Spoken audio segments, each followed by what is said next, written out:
अस्सलामुअलैकुम। कैसे हैं आप सब? अल्हम्दुलिल्लाह खैरियत से होंगे। तो आज की रेसिपी हम शुरू करते हैं। आज की रेसिपी में हम बनाने वाले हैं भुना मसाला गोश्त। प्रेशर कुकर में 2 बड़े चम्मच तेल को गरम कर लिया है।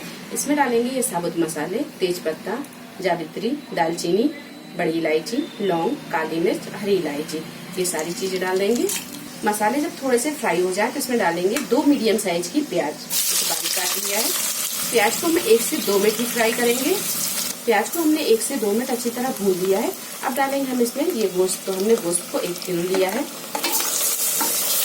इसे अच्छी तरह भून लेते हैं। गोश्त जब थोड़ा सा भून जाए तो इसमें डालेंगे पाउडर मसाले।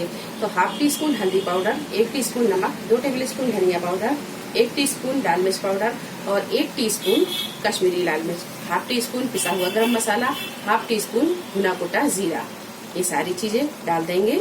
1 से 2 टेबलस्पून डालेंगे पानी। इसको हम यहाँ थोड़ा सा तेज कर लेंगे और इसे अच्छी तरह भून लेंगे। 1 टेबलस्पून अदरक और लहसुन का पेस्ट ये डाल देंगे। सारी चीजों को अच्छी तरह भून लेंगे। 1 से 2 टेबलस्पून इसमें पानी डालेंगे। 8 से 10 मिनट मसाले को अच्छी तरह भूनने के बाद में अब डालेंगे हम इसमें दही। तो यहाँ पर हमने आधा कप दही लिया, ये डाल देंगे। 2 मीडियम साइज की फ्राई की हुई प्याज ये डाल देंगे। 1 टेबलस्पून के करीब डालेंगे हम कसूरी मेथी। गैस को हम यहाँ थोड़ा सा तेज करेंगे और इन सारी चीजों को अच्छी तरह भून लेंगे। दही डालकर भी इसे अच्छी तरह हमने भून लिया है, क्योंकि हम यहाँ भुना हुआ गोश्त बना रहे हैं तो ग्रेवी इसमें थोड़ी सी गाढ़ी रहेगी। तो 1 गिलास के करीब हम डाल देते हैं इसमें पानी।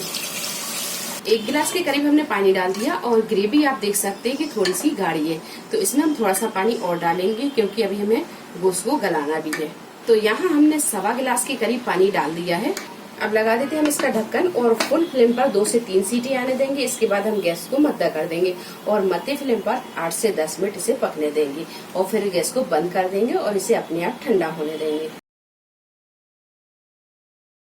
जब इसमें से सारा प्रेशर अच्छी तरह निकल जाए तो हम इसे खोल कर देखेंगे। गोश्त के पीस को हमने चेक कर लिया है, ये अच्छी तरह गल गए हैं।